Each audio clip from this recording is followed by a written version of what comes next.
Welcome to Nightlight.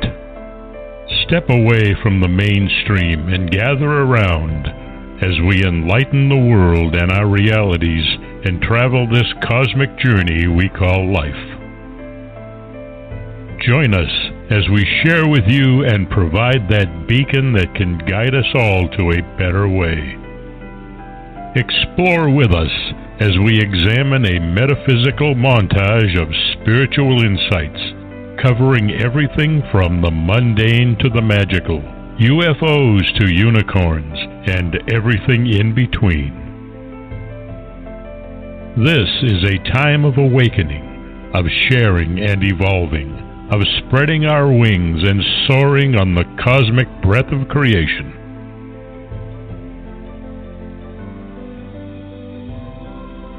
Come and join with other light-minded spirits as we weave our lights together to seek understanding, enlightenment, and, with a little luck, some wisdom.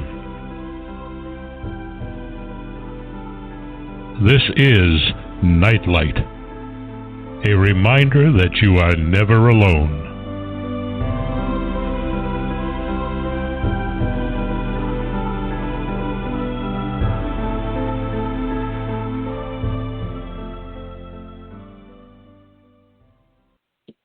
Welcome to Nightlight. Hope everyone had a joyful Christmas. Solaris and Barbara had an insightful discussion on Sunday night about the Emerald Tablets and the ancients watching the progress of future generations. We'll be building on those foundations tonight. We have Michael, the host of the very popular podcast, Conflict Radio.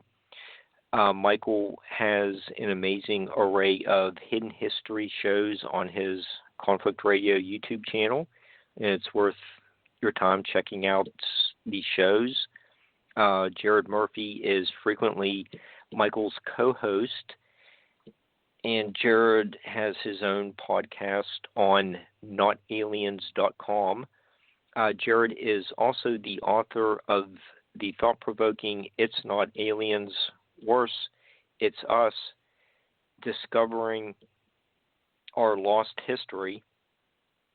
So want to bring them on for tonight's show. So welcome, Mike and Jared. How are you? Great. Good. How you doing? Oh, I'm fine. Just had a nice Christmas and looking forward to getting out of 2020. So let's hope everyone has a great new year. So, what if it's not the 20? What if it's not 2020? What if it's the 2020s? It's the Roaring 20s. Yeah, we got a long. It doesn't stick around that long. Yeah, well, if it becomes the Roaring 20s, since we're talking history, we'll just start drinking heavily again, like they did then. Live in the the jazz era and all that. Just have a good time, and we'll go into the Depression at the end of the right before the 2030s start. We'll make it work. We'll have a good time. So, I'm hitting a speakeasy.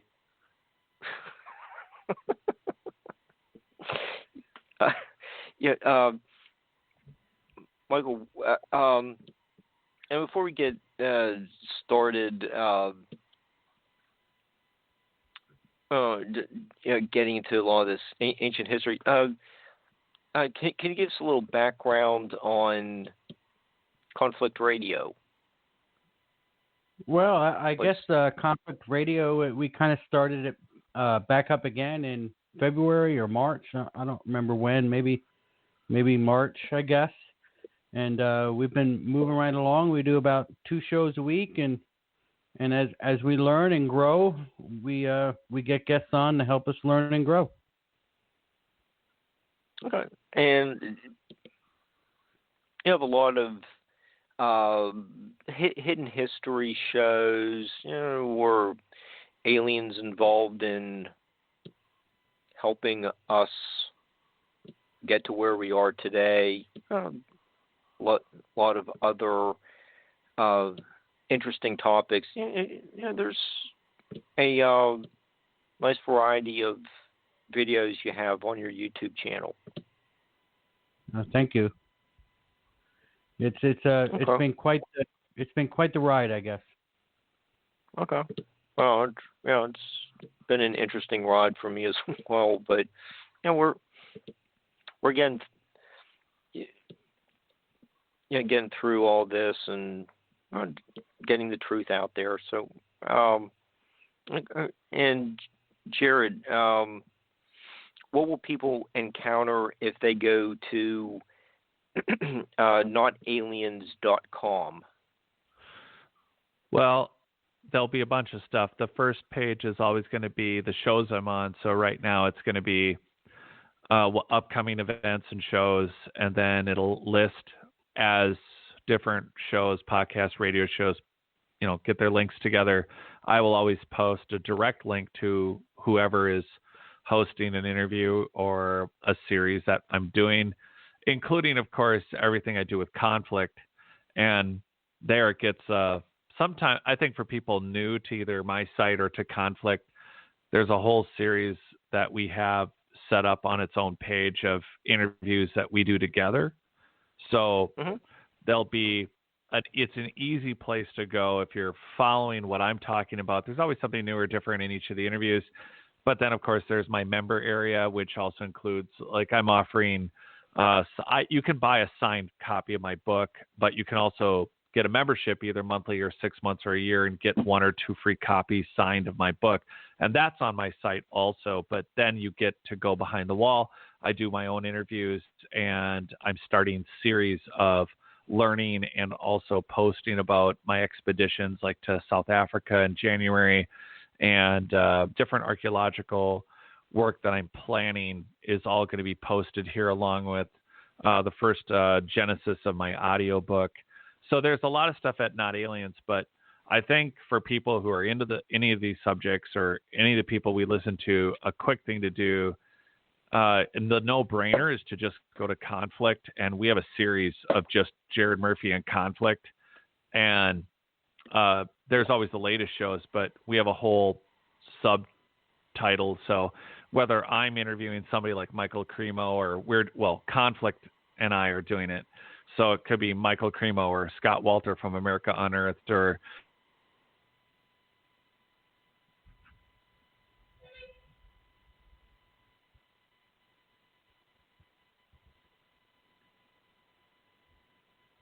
Yeah, did the volume go away? I think I stopped hearing him. Can you hear me? Yeah, I can hear you, Michael. All right. I think I stopped hearing him too, yet his microphone is still open. All right.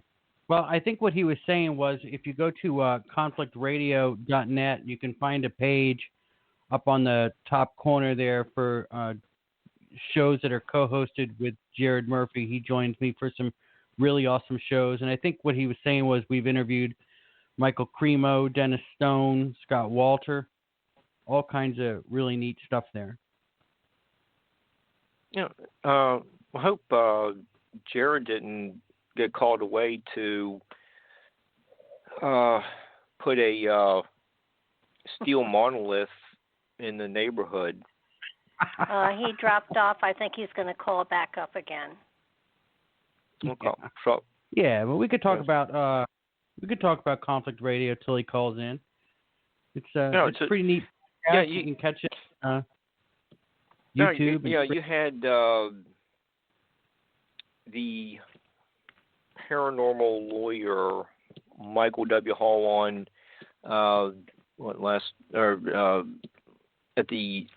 about Thanksgiving. What was he saying about these steel monoliths that are just suddenly popping up around the world? What's an interesting phenomenon? I mean, I don't think so. I think it's art. I think we all came to the conclusion that it's art. It's an art piece, and it'll when you get one thing like that, you'll get copycats, and that's what we've been seeing. Copycat stuff that gets thrown up there afterwards, and I don't think it's of any significance. Well, it was interesting. Yeah, I mean, I have to agree with you that. Yeah, go ahead. I think maybe a few people got a little carried away with watching 2001 one weekend, but they could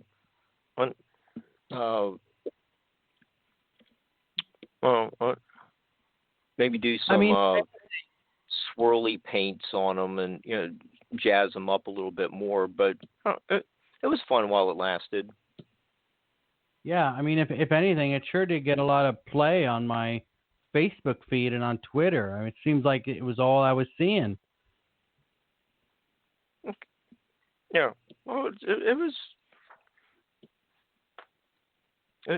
That's one of those things that came and went, but we'll see what happens next. Who knows? Because people have a lot more free time on their hands, and I think it might be more an example of getting really tired of the Rona, and they need to get out and do something a little bit more creative than just putting poles in the ground. But we'll talk about that another time. And when Jared comes back, we'll get into talking about the elongated skulls, and are they really examples of a totally different type of human species. You've also covered the Nephilim. Do you think these elongated skulls are somehow connected to the Nephilim, or are they different? Well, I think it's possible to be connected. Humanoids. I mean, we know there was some kind of giant, I guess, out there. There's definitely past types of humans that existed. We know that for sure. Whether or not they squished their heads together as they were growing, or I guess there's many theories out there about that. Until I get a hold of one to examine it myself. I mean, it's hard to tell.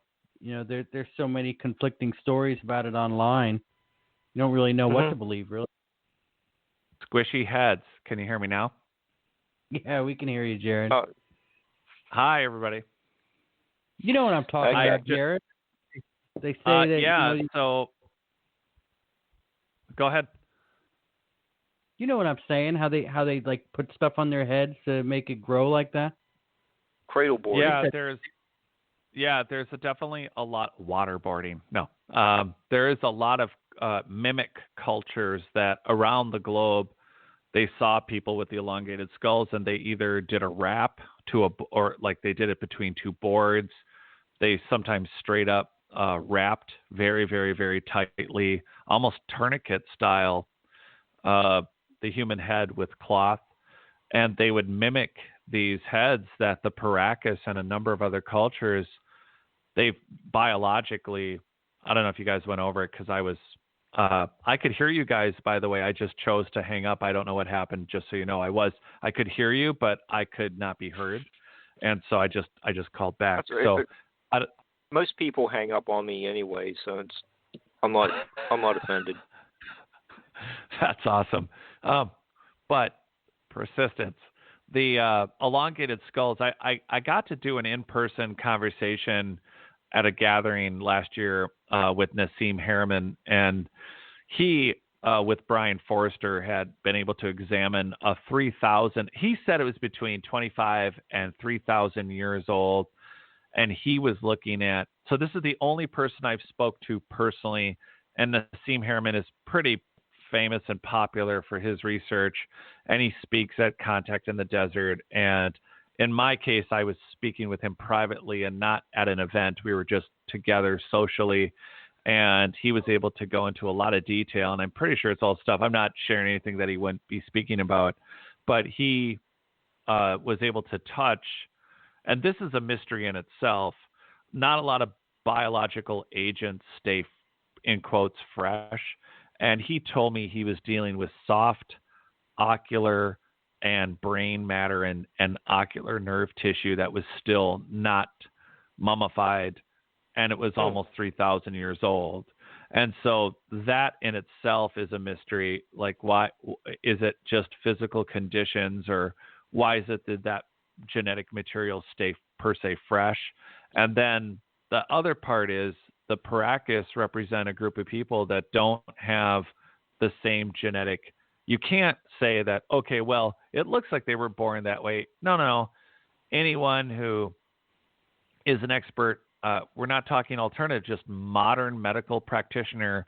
I personally have shown the skulls in photograph to surgical nurses, two specific surgical nurses and 3 doctors. And it's the same answers that Brian Forster and other researchers have gotten. There's no explanation for a human being that is born with one suture line, except for it's a genetic difference, without genetic testing, right? Just the obvious physiology of the bone structure of that brain. The foramen magnum, where the arteries go into the skull, totally different. The spine itself enters the head in the back, not in the middle of the skull, totally different. And so there's a number of physiological differences, and none of it has been, it is a massive white elephant in the room, because none of it has been tested by mainstream universities. So the first question out there for everyone listening is, if you've been attached in any capacity to any Big Ten college or any Ivy League school, and you don't know a paleoanthropologist or an archaeologist that hasn't shoved one of these skulls or one of these peoples in front of someone who's doing any sort of period biological research in reference to our history, in reference to humankind, is shame on you. I'm over it. I'm going to just shout it now on every show that I can, that if you're not going to look at this, what's the point of you digging in the past when you're not willing to look at actual genetic material that this material alone, the Paracas in Peru, represent one of many different people that aren't a mystery. They are simply they can be the jet fuel on the bonfire for the house of cards. There's a million different examples. They're not out of place, out of time artifacts. They're not mysteries. The Paracas alone represent everything you've said about our past and our history and our genes and our out of Africa theory is up in smoke if you would just genetically test the Paracas alone. Because from research now, they're showing that they're from Crimea. But that's maybe more than you guys already covered on this. So I'm... No. Okay, wait,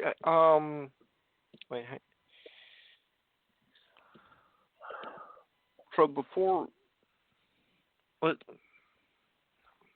thought you had a very important passage in your book, It's Not Aliens. I'd like to read that, and I think the audience will have a better understanding of what you're discussing about the elongated skulls, and many of these other topics we'll get into for the remainder of the evening. But I thought this was a well-done passage. You write, how do we miss millions of years of our history as upright modern humans? We have gone on a bit about Victorian age, Western archaeologists and researchers, some outstanding, found the factual evidence in the dirt, but just like high school, it wasn't the cool kid stuff, and those findings were buried. If the Victorian founders of modern religion, of academia, had open minds, we'd have an iPhone by 1920. This is the shortest explanation that standard education only leads so far in imagination. Dogma created blinders. There is the thinnest sheet of lies now between all of us, seeing that there is no prehistory, there is no mystery, just a large, advanced, unknown human history that we had been trying really hard to ignore. So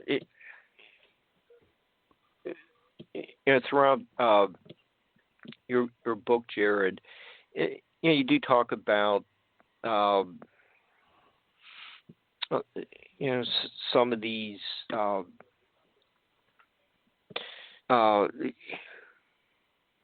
perceptions of not seeing with Victorian eyes. I think that's has a lot of validity to it. What's your take of starting to look at modern archaeology's roots from 1850s, 60s, thereabouts?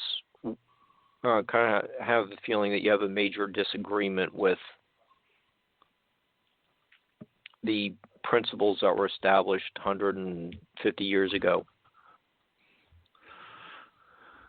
It's like, I guess there's a lot of different ways to look at it as far as I think anyone who's young and coming up in an academic system, if you're not taught, if it's not on the table, if the facts aren't on the table, and like Michael Cremo points out, if it's only facts that fit the theories, then on one hand, you already have a bias towards a fact that fits a theory, but you're not, instead of tabling all the facts and first and foremost starting with the facts and then looking at what you're finding in the ground, you're going to tell yourself a different story. And there's a sad joke in archaeology that the paradigm shifts at the rate of the death of one old archaeologist at a time. And that's a problem. And I think that at the speed that this goes, and I think either from your show or from conflict and what we're doing there and what I'm doing and what we're all trying to accomplish, even as particularly the listening audience, is that all of us have a resounding question, a genetic question, something that we're built with of who are we? It's like the Graham Hancock, we're a species with amnesia. I think it's a great quote because it exactly sums up exactly something where we have a hint of, I have this experience in my mind that I used to be this person, or I'm familiar with this person. And even mainstream academia has acknowledgments of collective human consciousness on a quantum level. There's this thing about quantum science that we didn't understand before. And when you relate it all back to, there's a lot of different ways to answer the question. So I guess I'll touch on, for those that don't know, here's a fun one. So you're an archaeologist. It's 150 years ago. Forget this. It's the 1900s. And you have a long piece of steel, like literally a pole, like a piece of rebar that you would throw in to reinforce a concrete wall. And you pound that into the ground 15, 20 feet. And like fishing, you hope that when you pull your little hooked piece of rebar back up out of the ground through the dirt, that it's torn apart and has a piece of ancient cloth on it, or even a biological material, because you're hoping by pounding these long rods into the ground, you've discovered a burial. That is your advanced archaeology of the esteemed world of academia and researchers of the past. jam a rod in the ground, destroy a burial further so that you may or may not come up with a piece of that burial in fiber or some other material on the end of your hook. You're basically going fishing in dirt. This was a standard practice. We could just go nuts about the style of actual, per se, in quotes, technology. Remember, archaeology was not started to discover who we were. Archaeology was art history. It was find a really cool, pretty statue to put on my Victorian mantle. Originally, the concept, was art history. It wasn't about figuring out our past. It was very wealthy noblemen and people with success in the West wanted to reclaim something Greek or Roman or Egyptian. You fill in the blank. They wanted it as a talking point. This was not done to preserve history. So temples were, if there were bones, there's a lot of information that was thought to be lost just in early excavations in Greek temples where there would be bones in there and they assumed the bones were, what's the point of bones? They would literally toss them out with the other archaeological rubbish that they thought didn't have any value. So early archaeologists would clear out a temple. They're trying to restore the temple itself, look for gold or diamonds or jewelry or statues, money, coins, anything that was valuable to them, few 100-year period. So we already have it's luck if you become a fossil. It's luck if you become any type of petrified piece of information. We have a completely incomplete. I'm not trying to be half empty here. It's just people need to be more realistic because on the doom and gloom side, we have a very limited snapshot of our history. But just like on conflict and just like on your shows and just like in my book, there is a crap load of facts, things that can be observed by every human being listening to this show that don't line up with the story you're told about our past. And at the same time, the facts that we have found tell a pretty brilliant story. And they're right there, and you're exactly dead on. They don't correspond with what archaeologists, it's not what archaeologists want to find. It's sometimes what they're allowed to proclaim and keep funding in order to go to another dig. That's the other issue here, is that it's not like they're going to get funded if they don't fall in line with this system. So we can have a whole dialogue just about that self-perpetuating system, but then at the same time, as far as the rest of the history of how sites. What was that? Jared, if I can, let me ask you a question because you were just talking about funding. Sure. I was wondering, what does the Smithsonian do? Do they have a mission statement? What exactly are they in charge of? Because we're all looking at this stimulus bill, I guess, that just got passed, and I noticed in there that they're getting $1 billion. What would they need $1 billion for? What are they doing? That's a great question because first and foremost, we have two things that we know about the Smithsonian from early on, from newspaper reports and from sites and from first and second-hand accounts of, we found something super mysterious that doesn't fit. And right away people will go, yes, giants in mounds. I mean, as far Minnesota, Wisconsin, the Egyptian stuff in the Grand Canyon, and a million other things. And the stories will be headlines, we found something. Headlines, Smithsonian came. Headlines, Smithsonian says, what are you talking about? That doesn't exist. And then there are stories that the Smithsonian dumped stuff. And then a lot of people can confirm academically that are in the confirmed collegiate archaeological world that the Smithsonian has massive, massive, massive warehouses, and they don't look like the Raiders of the Lost Ark warehouse, but in a way they do. The amount of heat and cooling and storing, I think, first and foremost, of everything that the Smithsonian has either illegally, legally, whatever, I'm not saying they did anything illegal because they're the Smithsonian and the British Museum, and they one had a roots in the other. Remember, the Smithsonian and the money to start it was donated by the British and the British Museum. That entire system is an international system. Somebody wants the bones to an interesting historical fiction piece, it would be the fact that the only reason we have a Smithsonian is because that system was perpetuated from Western Europe and from Britain. And because that system was already in place to secure out of place, out of time, doesn't tell the narrative, control the narrative, out of place, out of time artifacts. So to manage all those, they have more than one warehouse. It's not like it's one giant storage. So I would say that it's pretty easy to burn $1 billion just on energy expenses and preservation. And then any of the items that they have that go, I don't even think that wouldn't remotely include the money as any of these ancient high technology pieces, if they're not already in military hands or government organizations that are already utilizing ancient technologies. Historically speaking, these are kept out of the paleoanthropological, archaeological world. So it is kind of like the Indiana Jones boxing up the ark and throwing it into a storage unit, not letting anyone look at it. There's a good possibility that it's as simple as that. But also, they have to keep going to sites, and I already know from field reports, I already know that I think that this practice is still continued. The governmental antiquities authorities of different countries are involved. First and foremost, they're involved not everyone thinks, well, yeah, the government needs to make money, so they get permits. And so the archaeologists have to pay a permit to, have a site, and then that's money. But then they have to dig.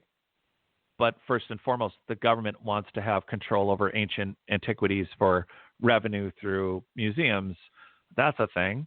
But then also, if we know that we're coming up, this is a no-brainer. If you're finding unexpected, readapted, in dynastic, so in the last 6,000 years, think everything from Sumer or Harappan in India to today, that's modern society. We think it's the start. The story you're told in the Western world is Sumeria is where everything started, but that's not true. So everything post-flood is suspect for either being cultures that are like in loincloths and, kind of Neolithic and Paleolithic and just doing hunter-gatherer stuff alongside these dynastic cultures that we're just beginning to understand even in South America. Like we had no conversation until the LiDAR scans in Guatemala to say that there were literally tens of millions of people in Central and South America that we did not know existed. So there's a lot of paradigms that are shifting, and in the interim, they are finding things that these antiquities ministries, including the Smithsonian, may need to supervise because, one, there's a narrative to not change, and two, there are still government organizations that if they haven't searched or looked or found something to begin with, or they already have 100 of them or 20 or more than enough, there might be an item that's found that's considered ancient high technology that's classified. Where this isn't even in a dialogue. Like, we're the first ones talking about it. We talk about it on Conflict, and we talk about it with other people about, getting modern archaeologists that literally just aren't told stories like Forbidden Archaeology talks about. Michael Cremo's book about there is finds of 5 million, 20 million, 30 million year old finds of anatomically correct humans that are in the historical record of standard academic paleoanthropological practice that were well researched, they're well documented, they're actual finds, but they're not taught to modern archaeologists, so they aren't in their paradigm. It's not in their sight line to know already that these sites already exist.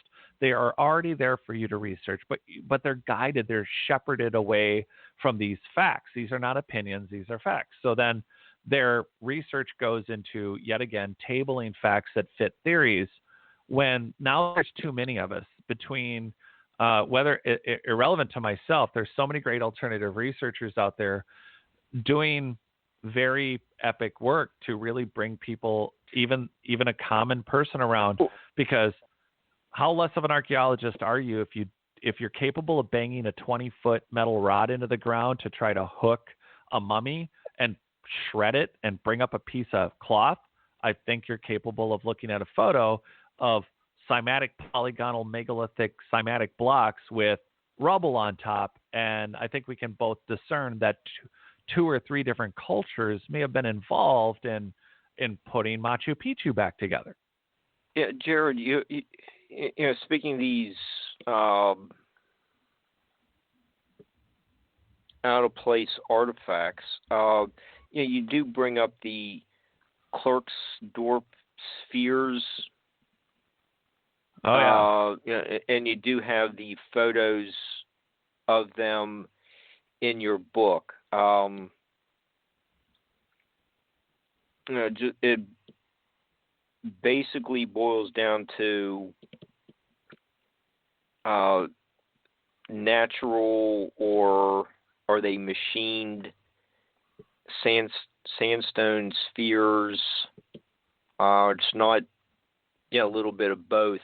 It's one or the other. And why are they found like in a time period when there supposedly weren't humans? So can you go into a little bit more detail about the importance of that find? Yeah, it's there was a mine in South Africa not far from where I was visiting.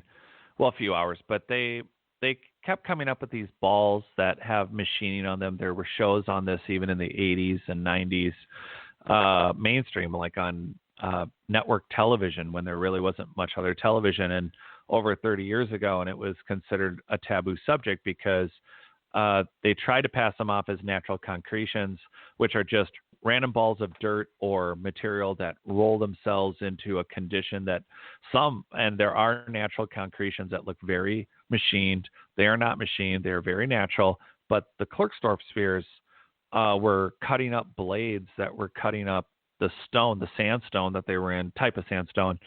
And, well, they look like maybe ancient, for anyone who hasn't seen them, Klerksdorp spheres look like ancient croquet balls, like the game you play in a backyard with lawn balls. So some are much smaller. The ones I saw, some of them, I've seen them whole and I've seen them broken up.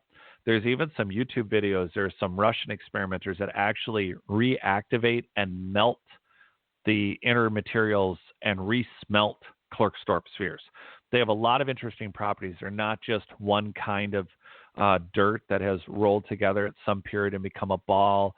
The problem is there are zillions of them, literally zillions of them, thousands of them, and they keep finding them. And they are not, if they were natural, to simultaneously or come up with a methodology where these lines that are on them, first and foremost, not for anyone listening, if they don't know what they are, they have lines on them that look very machined, and you just can't make that many thousands of them naturally and have them come up with such a very man-made look, which makes people really uncomfortable because we're talking about an object that is for sure geologically somewhere between 2.5 and 3 billion years old, which is getting really far back in the equity of human or planetary existence. We're getting way closer, mind you, by a couple billion years, but still we're a lot closer to the start of a cooled, possibly livable planet. And the Klerksdorp spheres really are a problem because if you have a man-made object, and there are some other sites and things around the world that are, again, over billions of years, let alone millions of years, hundreds of millions of years, whole layers of the earth can turn over. And we have a lot of what we would say was living ground that is all underwater. It's not there anymore. And then Conflict and I, we did that episode about the moon people. And I think that ties in, Mike, as far as how many people or creatures have lived on the planet. What was the name of that author we interviewed for the Mary Moon-Eyed people? Yeah, Mary Joyce. Yeah, was that it? Yeah, I mean, there it's not like there's just one location in the world, but here you have a good example of the Smithsonian to tie in what we've just talked about. The legends of whether it's leprechauns or little people all over the world.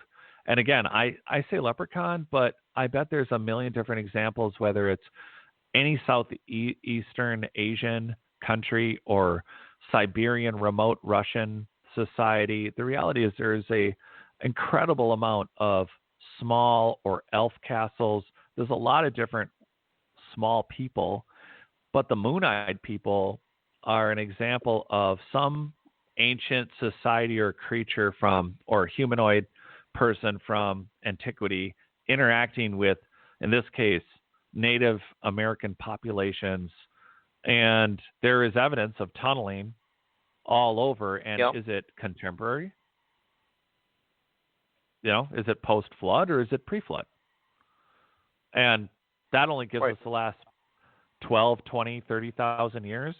Well, what can you possibly say about a society?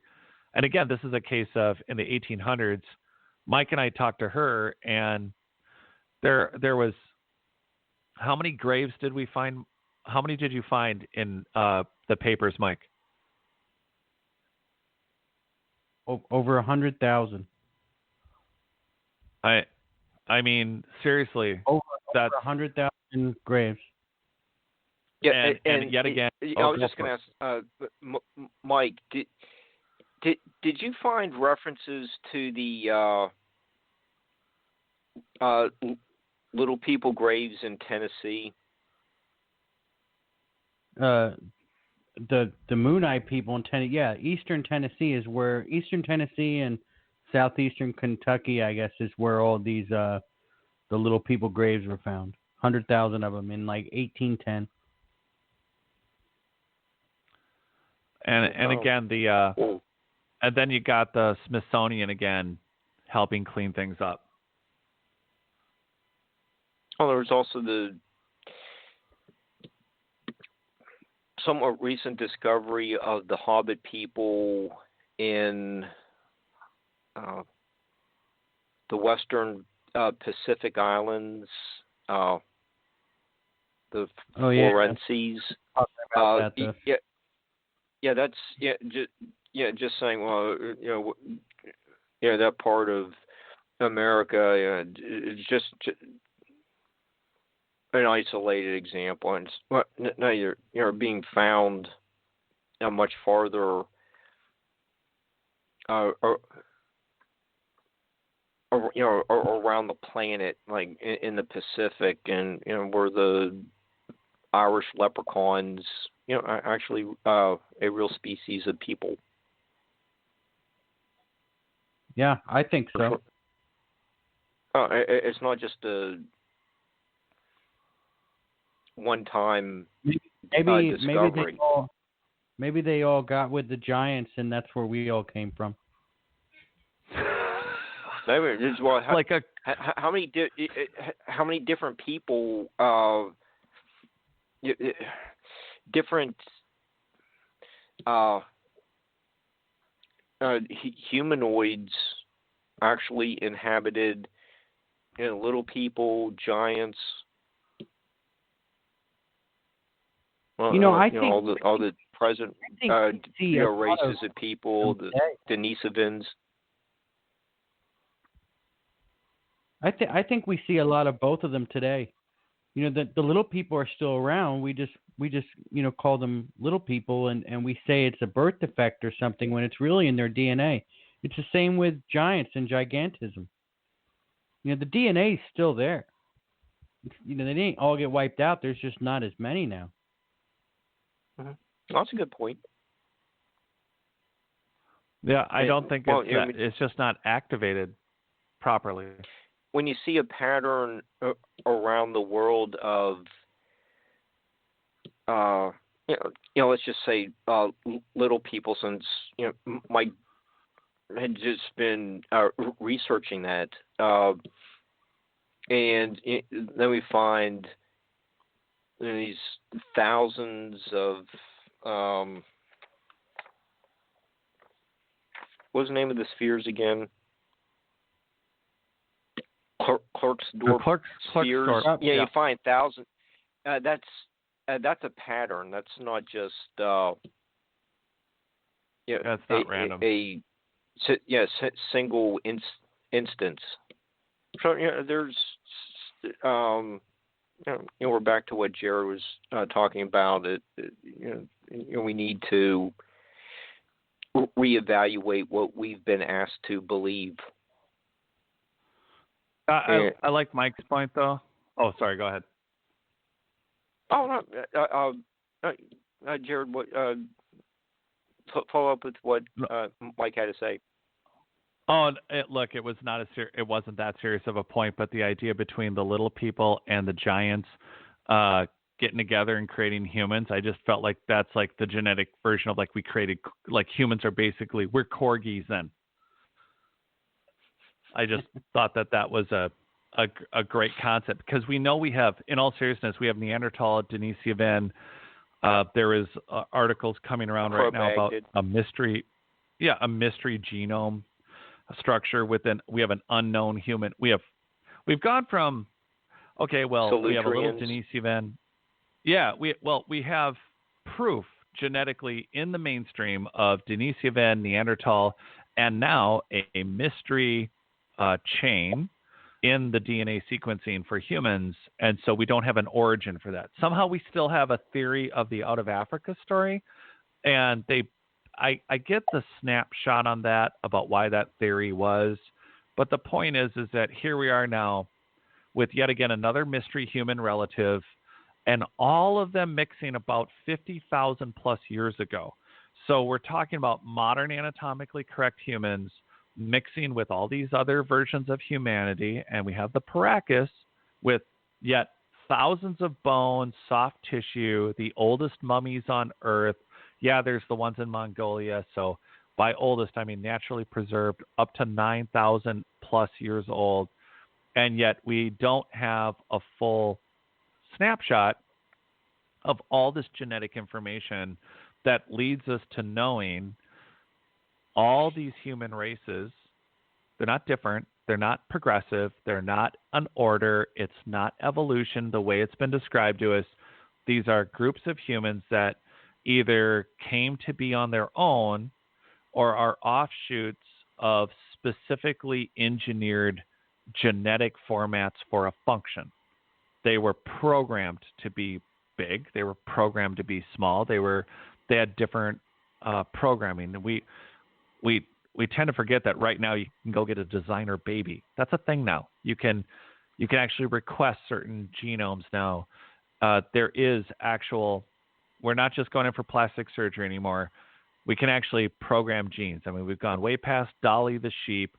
We've gone past cloning animals. We have cloned human cells. Who knows what's going on in laboratories that are classified. But just from what we know, you can already customize the genomes for a baby. Not just picking sex, but some people have a desire to have that. I mean, again, how sad is it to think that you're living so vicariously through your children that you're trying to pre-programming them to have a disposition for piano or classical music or sports, and to try to get them started on a genetic level with certain strength and breeding out certain weaknesses. I mean, these are things that we think of now as just it's more of an alchemy. We know it's programming, but it's not. We don't have it down yet. But tens of thousands of years ago, based on the complexities of our ancient, what we're finding in polygonal construction, the Klerksdorp spheres and their age, it's not a huge leap to say, not only have we reached a higher epoch, but we've forgotten and lost it, but would they be capable of programming genes just like we do reconstructive or plastic surgery? It's not remotely out of line. So the very paradigm that these were lineal races that combined or ultimately, they were that either they were all separate or that they were forced to be together, that we don't have that. We don't have that history, but it's in our genes.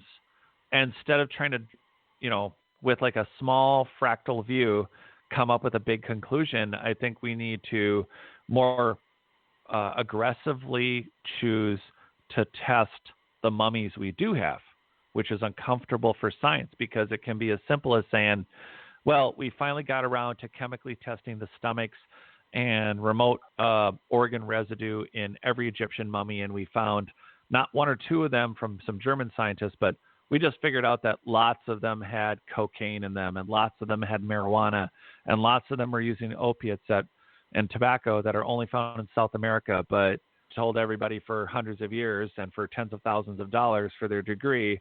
Well, the Egyptians never went to South or Central America. Or America. That didn't happen. But yet we have proof, not just in petroglyphs, but in the actual chemical residues. This is not some mystery frontier, folks. It's a no-brainer. You have the mummies, you have the equipment, and you just have to have the guts to do the testing and be the institution that says, well, look, this year we put 5,000 facts on the table that we just pulled out of dusty drawers, and it's just, I want to be positive about encouraging institutions and up-and-coming people that are in a standard paradigm that might take advantage and listen to some of these shows, and for all those that might know someone, to encourage them to dig into some of the records that their local universities and institutions may have in storage or squirreled away, or even subtly on display. They might have something that says, oh, this is from this period, but if you can recognize the period as being well outside of the paradigm, like if they're showing you carbon dating from a paleoanthropological site that is 50,000 years older than what they say is supposed to be Neolithic humans in a certain place, you take note of it and bring it up with people, just anyone. It's just a fun thing to do. It's also an interesting thing, and this is a way that these are open mysteries and open conspiracies, whatever you want to call them, but they're there for you to rediscover. And as long as there's an institution that's been to Egypt in the last 150 years, or South America or Central America, you're going to find some hilarious stuff. And I just think it's neat. So keep digging. Everyone should keep digging. Okay. Mike, yeah, you might bring a little bit more of a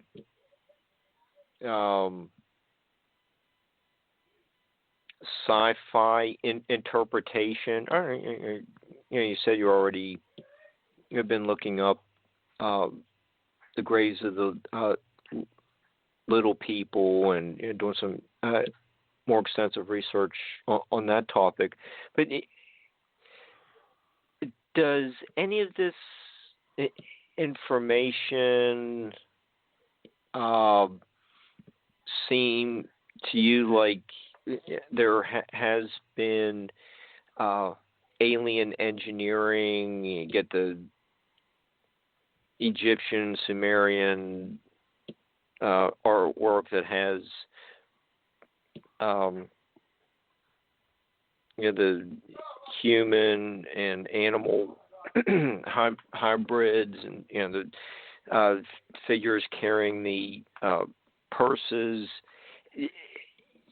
Do you think there has been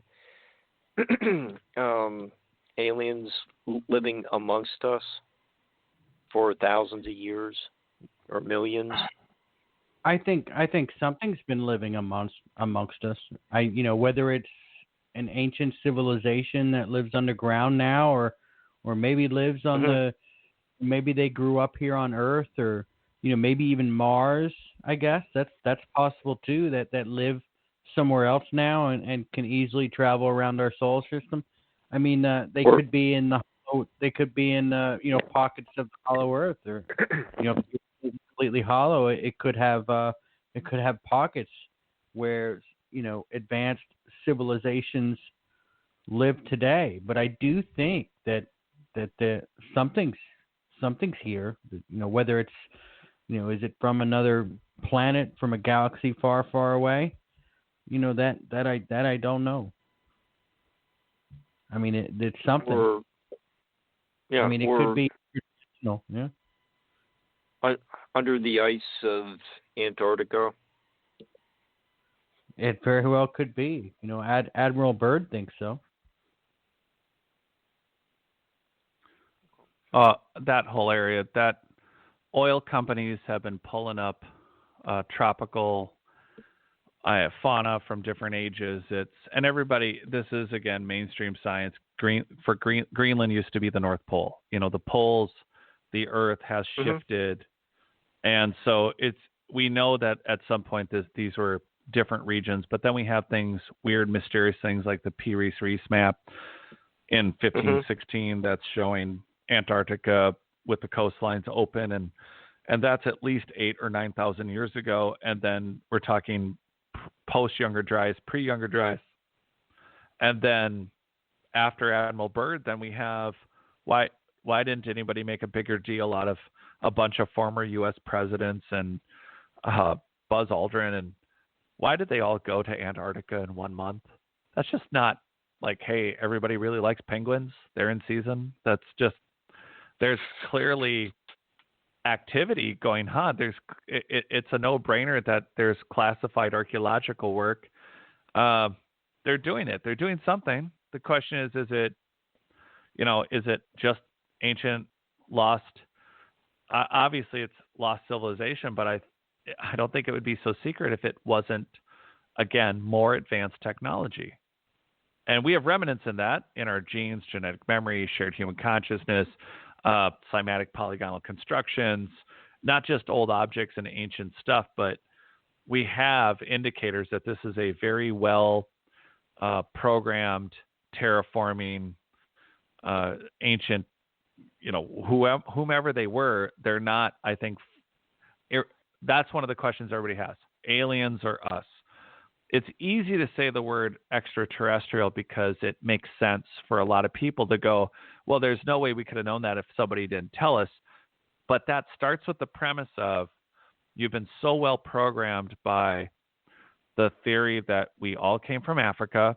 We were all banging rocks together 50,000 years ago. We were never more advanced than we were today. And there is too much math. There's too much just in the precessions of the stars. It's a 25,000 plus year cycle. Some would argue a little less. Some would argue a little more. But the point is that it would be, hey, tell your great, great, great, great grandkids to watch these stars and not just watch them once. You got to watch them. For you to say that it's a cycle, you really got to watch it at least halfway into the second cycle if you're a betting man and say, hey, I think I figured out a progression of the stars, and it looks like we're in the age of Aquarius because 52,000 years ago, it looked just like this. And so there's this time loop that doesn't make sense. But when you take out the theories and just table facts, ancient peoples knew about the precession. And not only did they know about the precession, but they knew about pi. They knew about the Pythagorean theorem. They knew about frequencies and wave technology. They appear to have engineered the soil for better growing and also piezoelectric properties. And you have these earth circuits in Nazca, and they appeared to have arsenic and, again, electromagnetic properties. And they could measure earthquakes and where they were and how to build buildings around that and not use mortar and lift and move and cut and shape the hardest, most quartz-contented stones on Earth and construct buildings that, despite, even if they were dynastically dated from Machu Picchu that we mentioned to Egypt, these are all constructions that have literally had almost no maintenance except for dynastic crude work and repair or rebuilds or chopping up, and they've survived 6, 8, 10,000 years when a lot of the archaeological alternative record is showing, hey, these structures are 10, 15, 20, 30,000 plus years old, possibly even older.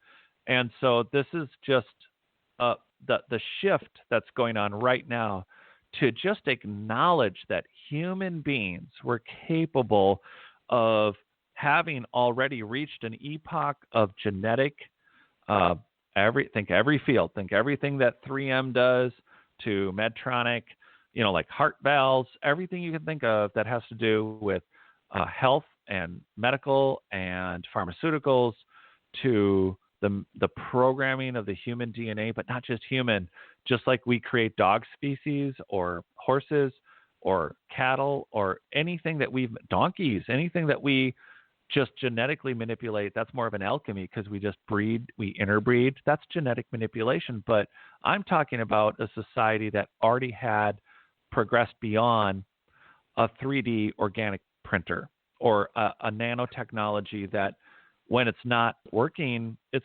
what is a flash drive? It's nothing. It's a solid state material. So we're looking at buildings and constructions built with people with great measuring capabilities. And I don't mean with a tape measure. I mean with technical equipment that would be well gone, smashed, and way beyond even petrified at this point over millions of years. And the remnants of what's left of the last great epochs of human history are showing that these people and this curious constant interaction with what we're in quotes calling UFOs, in my opinion, there's just a very advanced human race that still lives amongst us that is quite capable based on either rediscovering their own technology, because we assume that all the best and the brightest made it, that there was some crazy natural or weaponized disaster, like the Hindu Vedas say that there was this fight amongst the gods and that, well, the gods were just people. But to dynastic or nomadic people or people who weren't in that group, they may have looked up and not understood what they were looking at. But those are just like the tribes we have now that don't have jet airplanes and smartphones. They're just living amongst the jungles and the Arctic regions, and they're living what we would describe as primitive and nomadic. But the reality is that the description in the Hindu Vedas is that there was obviously a conflict going on with some human races, and we make an assumption that, they were all on the same page, and they collectively grabbed all the old technology that they found after whatever disaster happened, after they came out of their bunkers, after they waited for the earth to cool from some massive solar flare or some mega, meteor impact. Now they're all out to recollect everything, and they all agree with each other, and they all get along.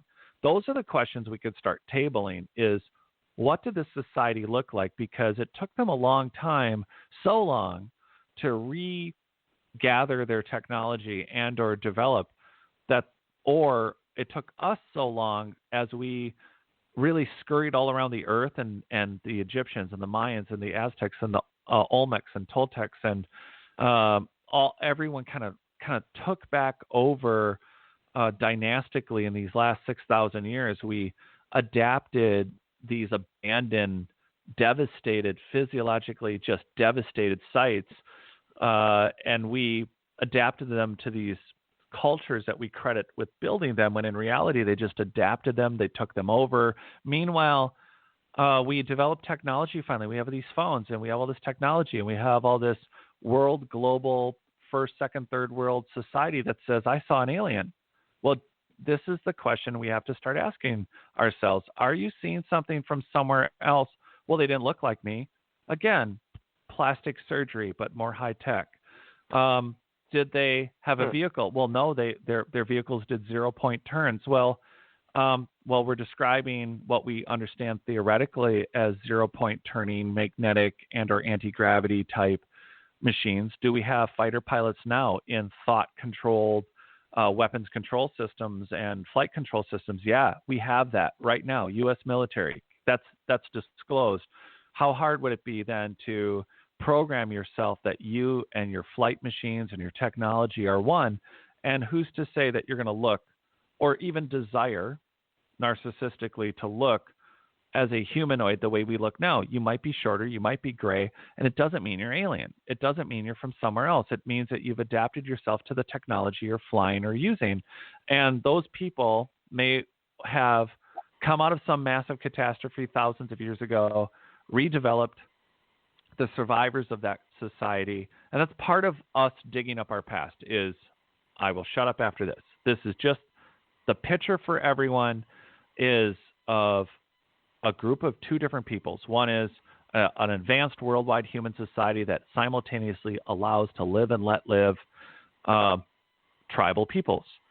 something massively goes on throughout the whole planet, and those tribal peoples survive on the surface and ultimately adapt these dynastic cultures. And here we are with a surprising amount of visual by people who are not into UFOs, not in extraterrestrials. They're seeing technology and people that don't look human. And now there's this whole paradigm out there because of the last 70 years that says, well, we know there's UFOs. And by UFOs, we know that there are extraterrestrials there from somewhere else because they don't look like us.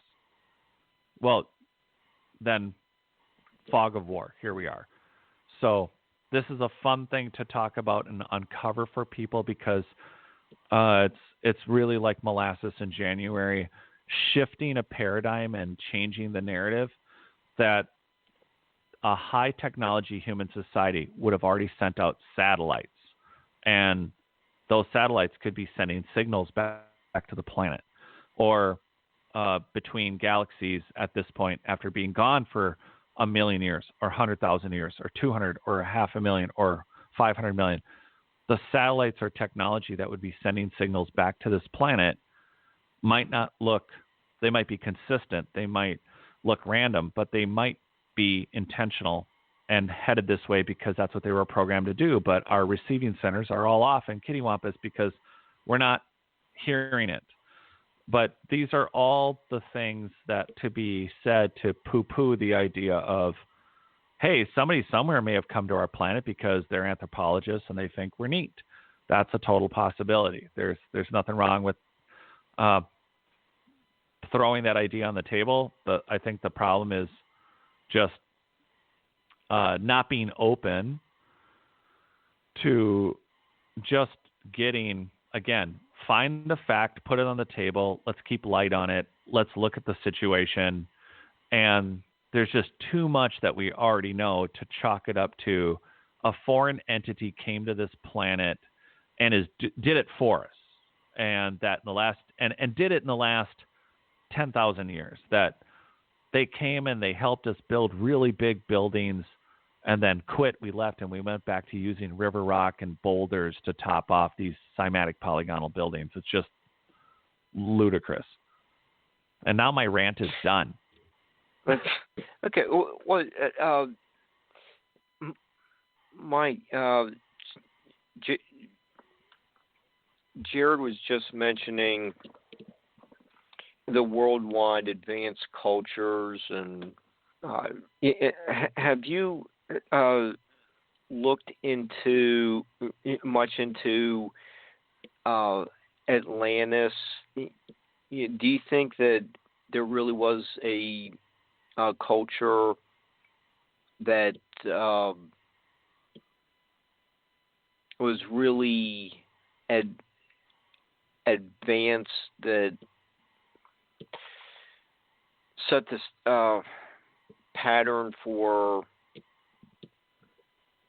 how we're living today, and we're just kind of rediscovering the technology that may have already existed tens of thousands of years ago? Have we covered that on your show, or No, I haven't. I haven't gotten into it. Do you have just personal reflections on it? I think it's a fascinating subject.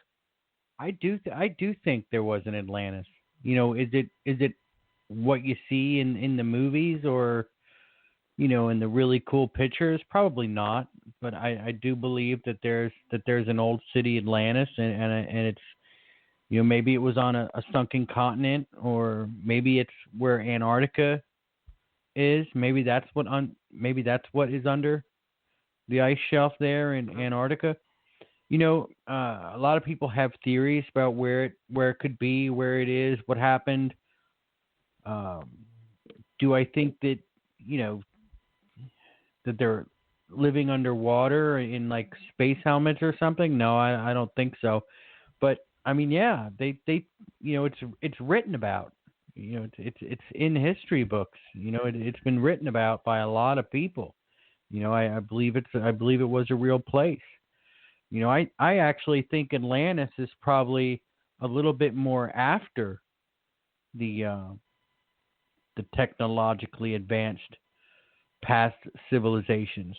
I think that the Atlanteans probably had a better understanding of what was once, whereas other cultures didn't quite have all the right pieces.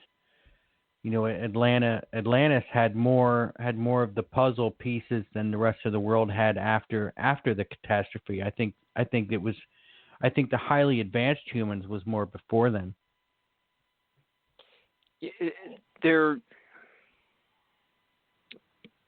I made some good points. It does seem like there is some physical evidence, but there's also evidence from languages that seems to linger. The one sample from David Brody's book, Echoes of Atlantis, where it's like the Basque word for, I think it's ceiling. It's like the Basque word is like the roof of the cave. Like, we've been living inside, man-made structures for a long time, but, what are you talking about? Like, the roof of the cave. Like, how long is that phrase lingering in the Basque language? It just gives you some evidence that how long some term has been around. It could go back to Atlantis, or maybe say Göbekli Tepe, which could be contemporary. Yeah, well, I don't know much about that, but I know that there's languages out there that nobody's been able to translate yet. Right. I know that there's tablets that have been written on in a language that nobody can figure out what it says. That could be Atlantean, mm-hmm. or an ancient civilization. No, there is evidence for it. I just think it's really an enthralling topic. But where do you think it is, or was? I guess. Sounds like, from what linguistic experts and what's in Plato's writings, and you get some evidence along the rim of the Atlantic Ocean. It seems like there are outposts where if we do set Atlantis in the Atlantic Ocean and it sank, people did make it to the shores of New England and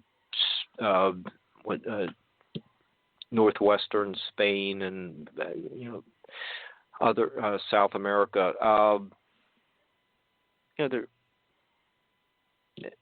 These outposts could be remnants of how people,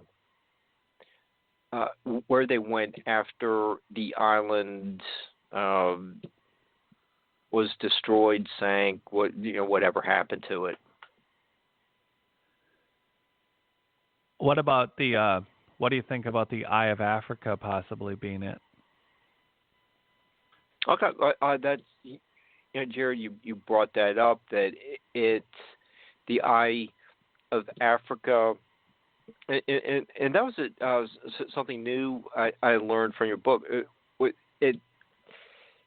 That archaeological site seems like it very well could have been at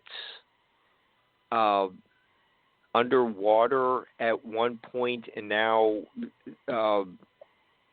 the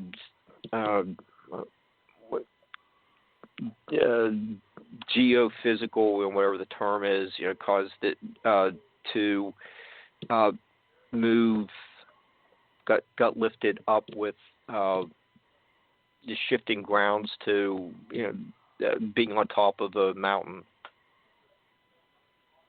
Is that the right? Is that the site you mentioned? Yeah, in your book, the recot structure. Yeah, and again, I guess credit for that stuff. And bringing to my attention was Jimmy from Bright Insight.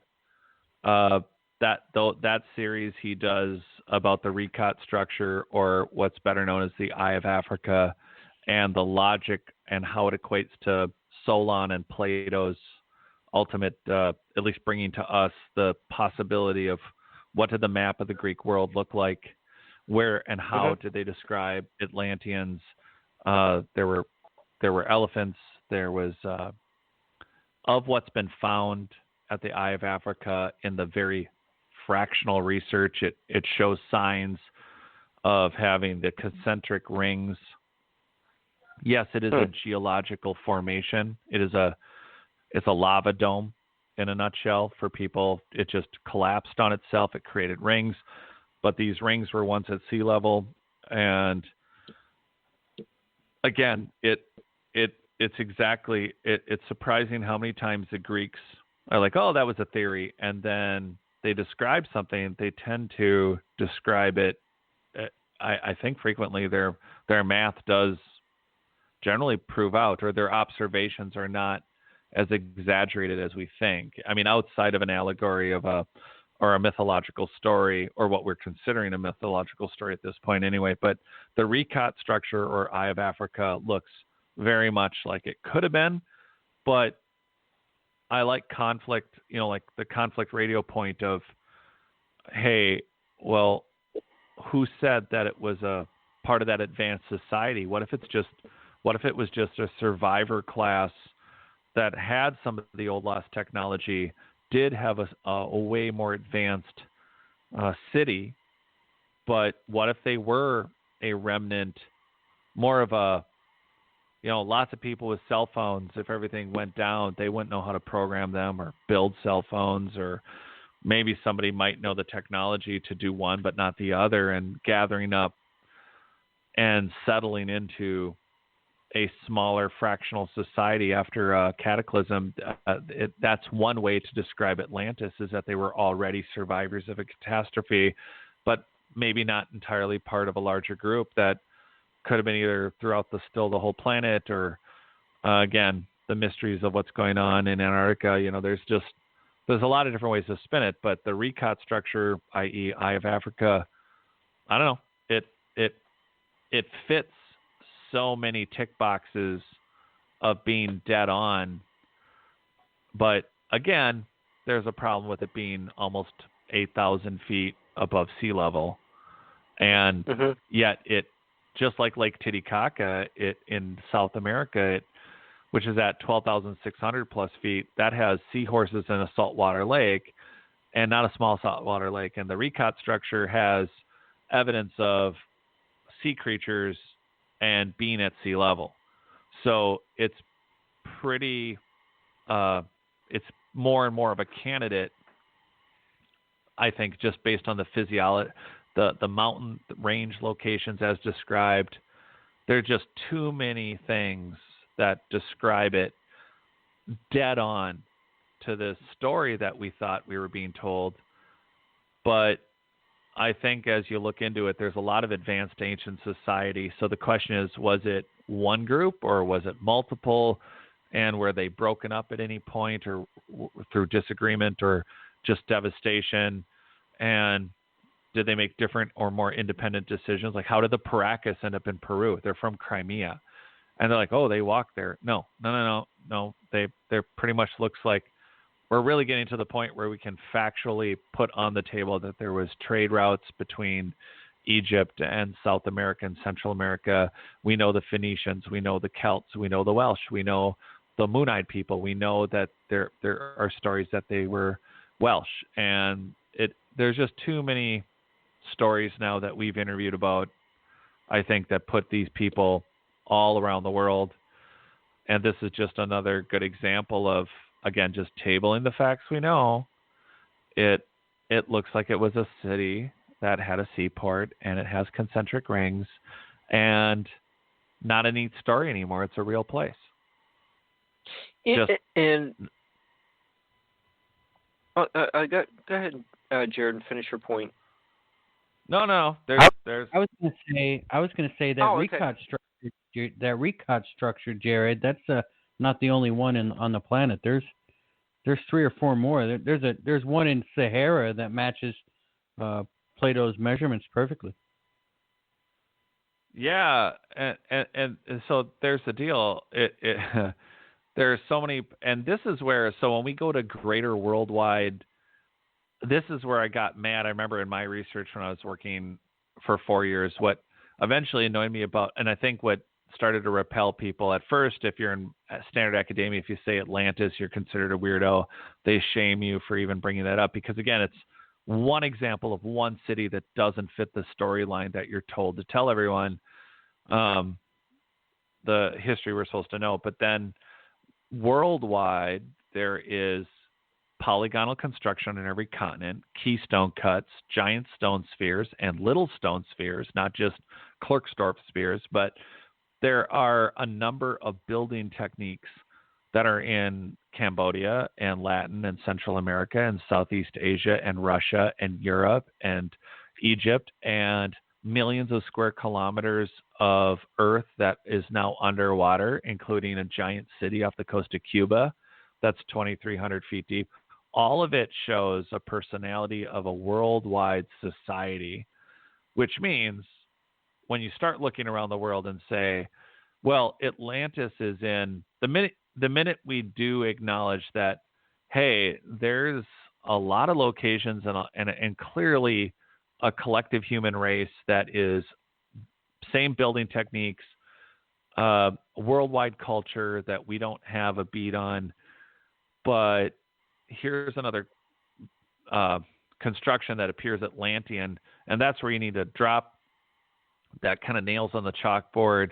Atlantis, in my time period, in dating me, in my age group, Atlantean and Atlantis brings up a single city with everybody wearing Zeus white robes, and in a very messed up Clash of the Titans, early 1980s fantasy movie sort of way, Atlanteans versus a worldwide advanced culture that had technology on every continent, again, to measure earthquakes, to engineer soil, to mess with genetics, to program way beyond our skill sets today, right down to maybe what we think of technology as being an external device, and a society that was likely moving the planes along genetic programming, whether animal or plant or people.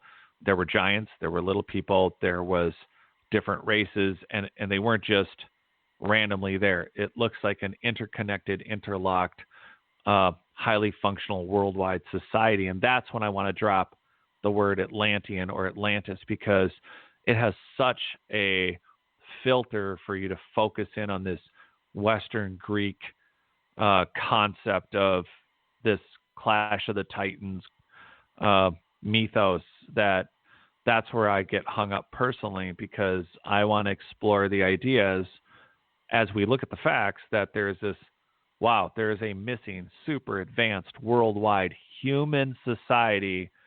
And if we nail it to Atlantis, then we will filter out legends and stories and myths of other cultures, whether Japanese or Chinese or other South Asian countries. We have Angkor Wat, for instance, there are too many things from, it all just starts to look like this really crazy giant. Yeah. Well, there's Yonaguni as well as for another Pacific example of advanced cultures. Yeah, and simultaneously, and this is an example I try to point out, is that there's over 150 tribes right now worldwide that we know of, and they all make campfires, and they all wear loincloths or nothing, or they are still living in a way where when our technology and our homes have burnt to the ground or rusted or been repurposed into campfire wood, and every other tool has been sharpened into a stabby thing, and we don't exist. They're simultaneously right now in the historical record in 4,000 years, 3,000 years, 12,000 years, it is very likely that the campfire that was abandoned 12,000 years ago is going to survive. And if it shows what appears to be rudimentary cutting or even more advanced cutting of bones of a kill zone for hunting of some kind, that site is going to, in 6,000 or 12,000 years, for archaeologists are going to go, oh, it's a real primitive society, because simultaneously we've had these tribes live all over the earth alongside societies that were coming up with democracy and gunpowder and silk robes and massive armadas that were traveling all over, whether it was the admirals from China or whether it was somewhere in the Greek or Mediterranean peninsulas, those countries shipping and trading with South and Central and North America to societies that we don't give credit for being there. And so this is that part of that shift. This is that dialogue. This is people listening and taking notes, and then just expanding, I think taking the time to expand what you consider your history and your origin. I think it's important to just focus in on the facts and keep bringing facts to yourself and then to check and to keep doing personal research so that you don't get stuck with an explanation that just leaves you asking, who am I? Where am I from? Because this doesn't add up. I had this weird dream. I had this weird meditation. I was doing this new workout and this new diet, and all of it mixed together led to this really weird paranormal or physiological response that I would chalk up to in my logical mind as paranormal or spiritual. Because we are a for those that haven't heard me say this, we are a multi-dimensional spiritual. We are not flesh, bone, death, die, nothing there. But I'm not going to let anyone catch me up in a religious paradigm. I want to make it really clear, though, that we have a spiritual, multi-dimensional, we are an energy-based creature. Everything in this universe it's not a woo-woo thing.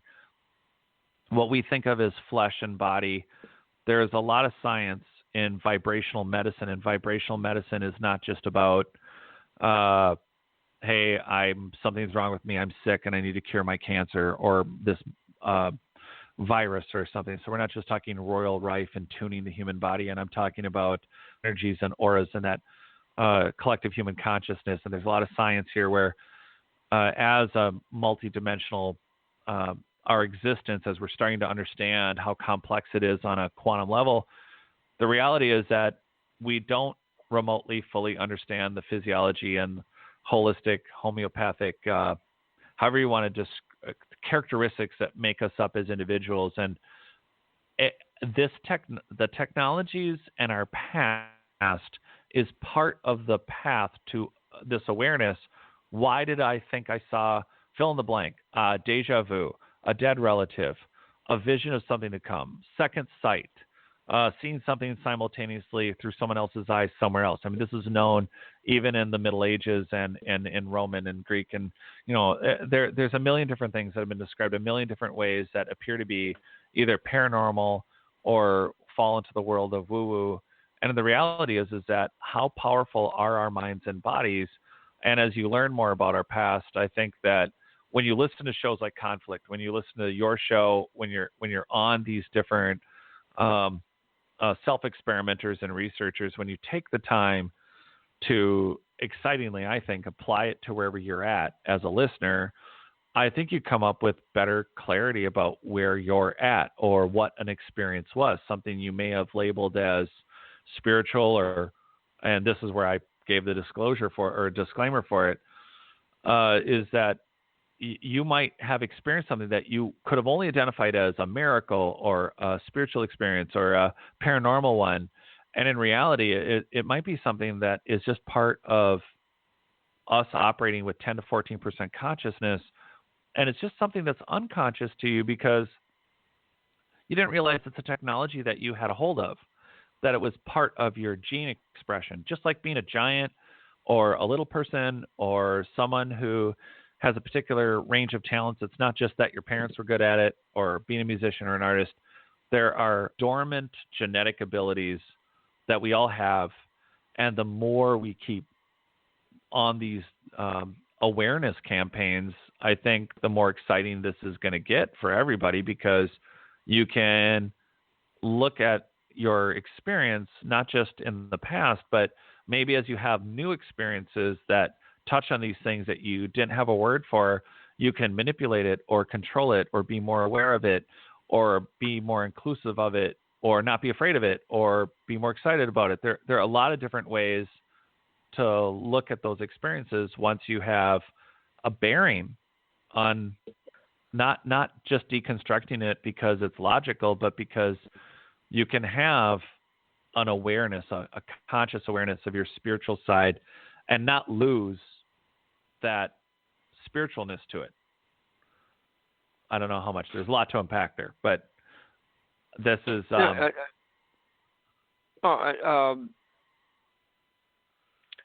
Jared, how about, if we go back a little bit, then we can start unpacking all the information from your latest rant. How about if we start with the terra, preta, that is one of the major themes in It's Not Aliens.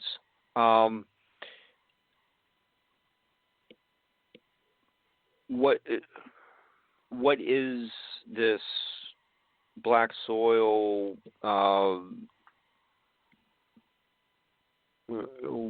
Where was it found? Is it different from that layer of ash I was found across the planet from about the start of the kind of initiated the Younger Dryas time period, and then we can maybe if we have a good understanding of what this black soil is, then we can get into the spirituality and energy that you also included. Yeah, the short on terra preta is it's a soil that was found in South America in Brazil that was biochar. It's a combination of, it's not a slash and burn technique, which is used in farming, ancient farming today, and modern biochars are the simplest way is to just think of it like a recipe for a cake. You're going to maybe burn a certain kind of tree or a certain kind of wood or a certain amount of, like a compost. You're going to burn a group of different organic items that when they're in a biochar state, like a coal for a barbecue, that say, for instance, we're going to grow corn, or if we're going to grow an apple orchard, we'd want a certain kind of modern biochar included in the soil because it's more nutritious. And they figured this out because of a study that in the last, when I was looking to do my book, originally I had come across terra preta very quickly, where they said, oh, this is an ancient engineered soil, and soil scientists have been looking at it. Nobody knows how to make it. It has piezoelectric properties. It has abilities to filter carbon dioxide. It can filter heavy metals, and it's super interesting. But we're going to go off and try to figure out what happened to Colonel Percy Fawcett. Brad Pitt played him in The Lost City of Z, and they said, okay, well, that's neat. So let's go on and look for this. But terra preta, I thought, well, wait a minute. What are they saying here? What is this? And it took me 3.5 years to figure out what, and following the trail, that this engineered soil isn't just in Brazil. It's in North Africa and it's in Australia. Just the exact recipe, the same recipe. So it's like finding a name brand retailer, big box retailer on 3 continents where they're not even supposed to know those other continents are supposed to exist. There's been carbon dating. It can be like 20 feet thick. In Brazil, they don't even know. Okay. So they're estimating it to be an area the size of, from what they can tell already, for those looking at it, that terra preta exists to the tune of about the size of 2 Spains, 2 United Kingdoms. So somewhere in that range, they think that Brazil has the total millions of square miles of terra preta. But again, it's also in Central America, it's in North Africa, and it's in Australia. Now, the paradigm is these continents didn't talk, yet Africa and Australia has terra preta. And then it's not the only biochar. There are other biochars like chernozems, and same deal. It's packaged. It's not supposed to be sold out of country, but it's so rich. It's so self-sustaining. It's been around for so long, for thousands of years. It's still it's better to pack that than a modern potting soil to use for your gardening or for your potted plants. And so there's a black market for it out of Ukraine. There's a black market for it out of South America. And so the soil gets packed up now, but we still don't know how to exactly make it. And more importantly, it was taken over. The confusion is that in the last few thousand years, it was used by squatter cultures or dynastic people, in that it was clearly a more advanced soil that then this area, or whatever area it was in, would be abandoned. And then along comes a survivor culture from a cataclysm, or nomadically moving into an area that was abandoned because it was part of a prior cataclysm and no one had been living there. And they start reusing this soil. And what's significant about it in Brazil is just that it's an area where... Jared, are you there?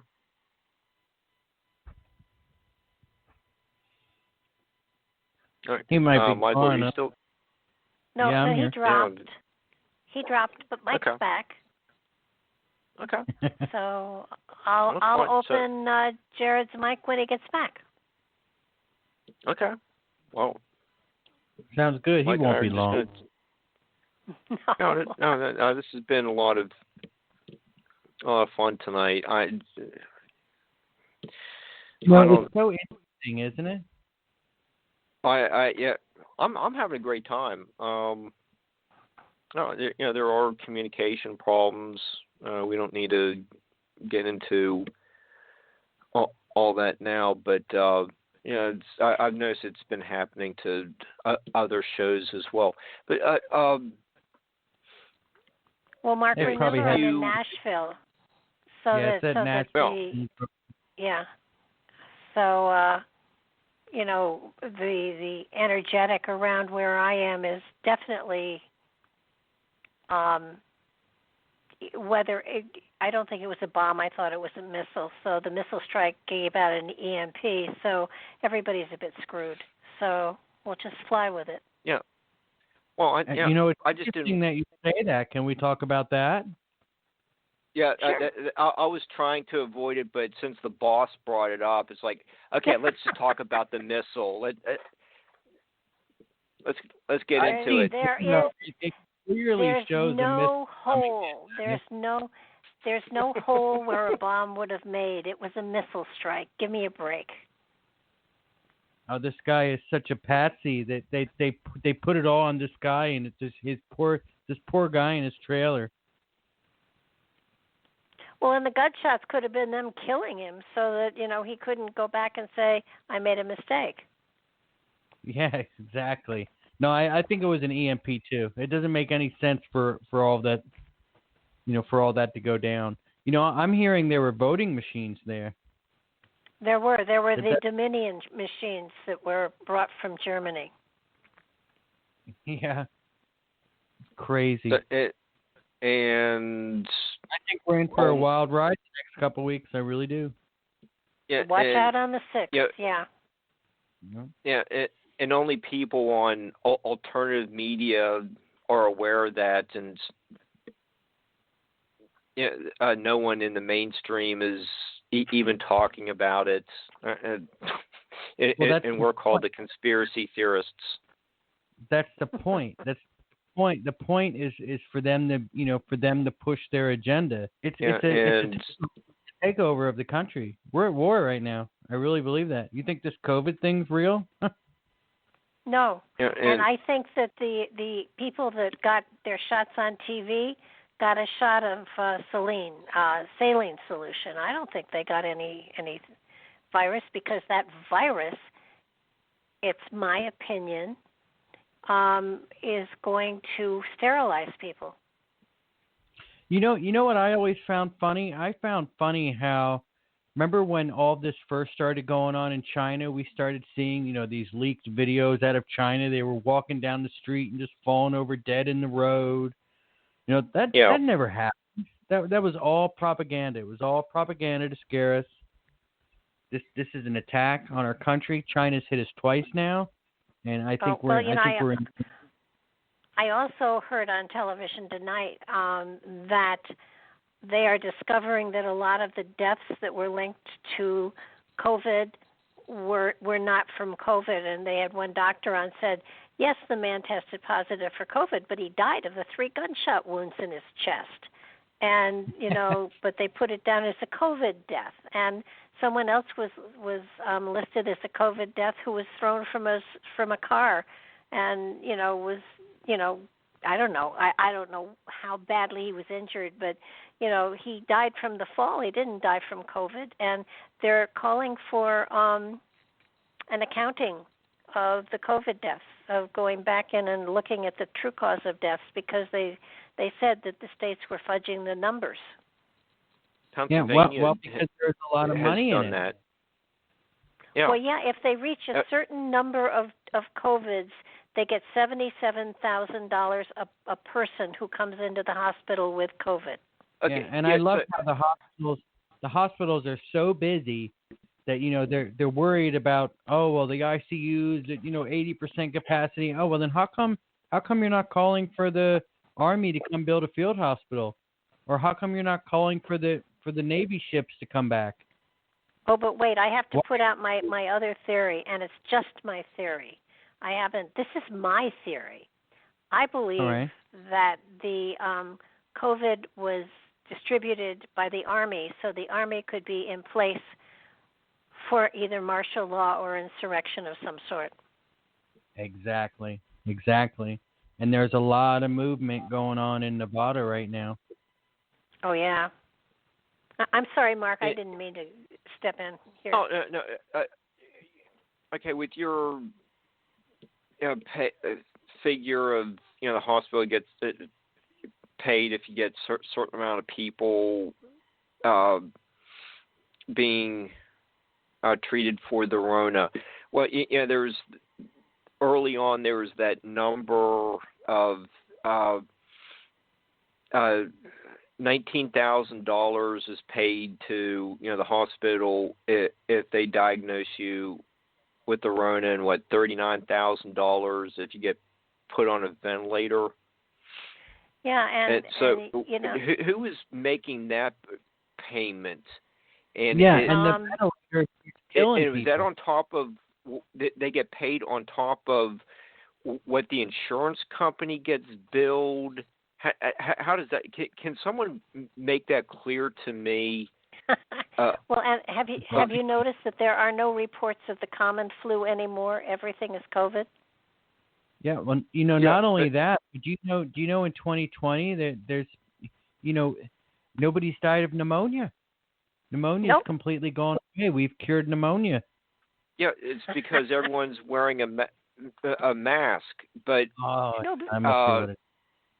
yeah, but then you read in other newspapers that people are getting sick of this, and you're letting Dr. Fauci's there. You're letting your guard down. These areas, they aren't wearing masks, so it's not the flu. It has gone away because everyone's wearing a mask, but it's spreading all over the place because no one's wearing a mask. It's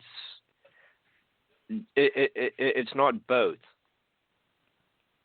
Yeah, I think we're at war. We are, and the rumor has it that as of the 6th, something is going to happen. I don't know what, but that's the rumor. Yeah, Pence is going to throw out those crappy electors, and they're going to go to the House of Representatives for a vote where Trump's going to win. They're not going to give this country over to China. It's not going to happen. Well, if Sylvia Brown a long time ago predicted that a president after 2020 would die in office of a heart attack, the vice president would almost get us into war, and the Speaker of the House would save the day. And I truly believe that personally, just me, that Pence is going to die in office. I think, and I don't think it'll be natural, but I didn't think Scalia was natural either, and nobody listened to me.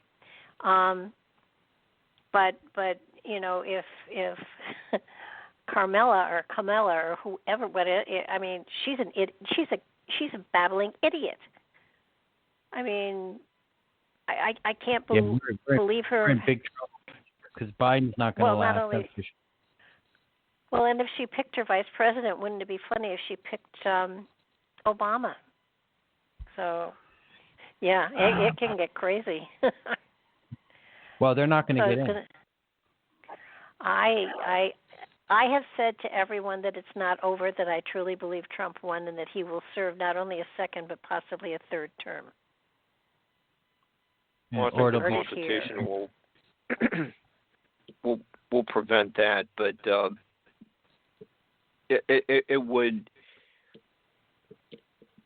be nice to have just a do-over.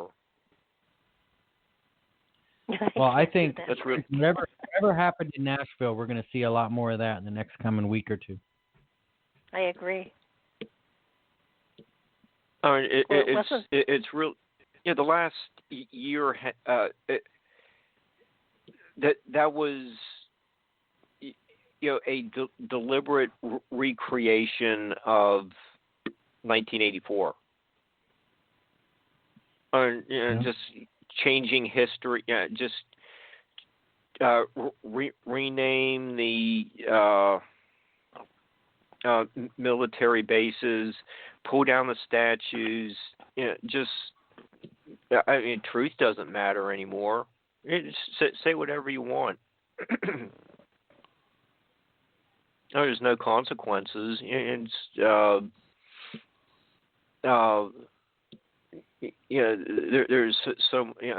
bunch of doctors seem like they are just snake oil salesmen.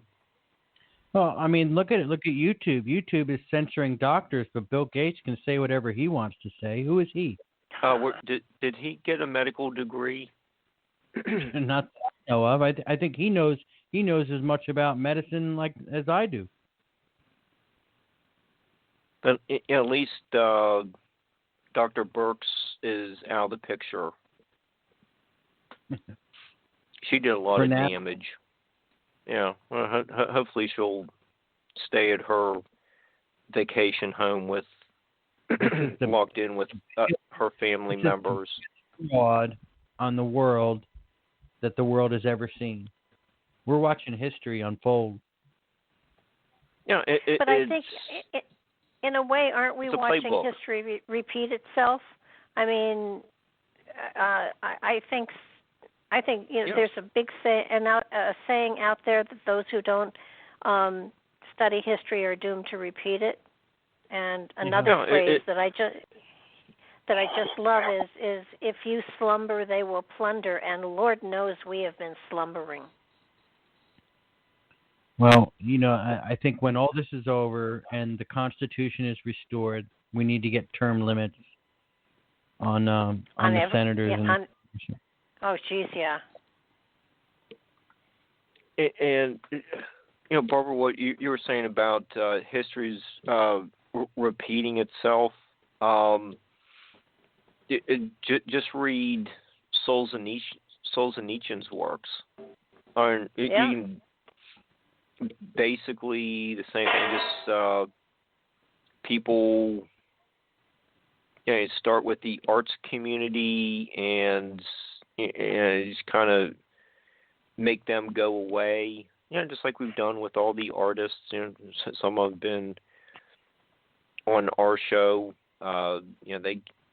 They are not allowed to perform. So it's basically very similar to how Stalin got rid of philosophers. The artists. Yeah. It's make up charges and you're convicted and you get sent to a gulag, Siberian gulag.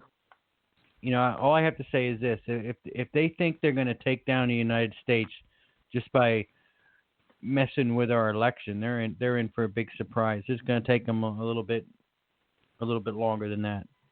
We're going to put up a bigger fight than that. That's not going to happen. I sure hope so. Well, we can get into one of the Doors lyrics is they've got the guns but we've got the numbers. Well, we've got guns too. Mhm. And the American people aren't that asleep. I mean, try to buy ammo. No, they're. Don't underestimate I think the. I mean, they know. Yeah, you see, 10 months into this virus situation, you still have, the people in. The single people in the cars wearing the mask and the purple gloves, and they're holding on to the steering wheel. You can just see the fear in them. They're asleep. That's their problem. You're talking about the CNN watchers, right? Yeah, yeah. Basically, they bought into the fear. Yeah. But I there are a lot of people who are. I just see more and more people who are just commenting on that they see through a whole bunch of stuff that we're being asked to believe, and they're just saying no. Yeah, I think that the American people are reaching their breaking point on all of this. Yeah, I do too. And here comes another strain, right? Mm-hmm. Just happened in Colorado. I think it's the first case of the new strain in America. They're getting ready to lock us all down again. Yeah. Why? No, yeah. We can go to. Why does it start in Colorado? Mike, what was that? I said we can go to Walmart, but we can't go to church. Oh, and the strip clubs are open. Yeah. I can't go to my family's for Christmas, but it's okay if I meet them at Walmart. Come on. Yeah, and don't go to the beach and absorb that vitamin D, and because that's part of you need that to help in the recovery process if you do come down with the Rona symptoms. But yes, they're don't saying that you should wear a mask inside your house now. Mm-hmm. Come on.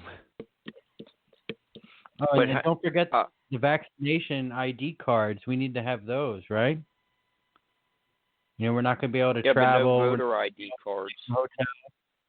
Yeah, but don't. Yeah, you need proof of your vaccination, but you don't need proof of your citizenship to vote. Come on, it's a war. Yeah, and we've been actually alters your DNA. I'm sorry, I don't mean to cut you off. It alters our DNA. It changes us. We don't even know how. Well, and how about we, that's a great point. But how about before we get to talking about the side effects, how about if all the media people who are in favor, they're putting out that propaganda every minute about the virtues of the vaccine. How about they just tell us what's in it? What's in the concoction that was slapped together last week in a foreign country and then flown over here in refrigerated airplanes? What's in it? What changes your DNA? Oh, I don't know, but it does. Shouldn't Dr. Fauci be discussed? Let's just have a discussion about it. What's in it? You get banned off of Facebook if you try to have a discussion about it. They won't let you talk about it. Yeah, well, I'm sure. This show is probably going to get pulled down as soon as it goes up on YouTube for the last 20 minutes. You might want to start over. Just bite your tongue, Mark. Mark, you're down to a minute. Okay. Hey, yeah, I'm back. Okay. Hey, all right. Hey, Jared, we have probably 50 seconds. Both of you can, plug your stuff real fast. Thank you so much, and we'll see you next week. But go ahead and do your thing. Mike, go. Conflictradio.net. Just go there. Okay. Go to notaliens.com and explore away. And you can also get the book on Amazon. Good night, everybody. Good night. Good night, Mark. Good night.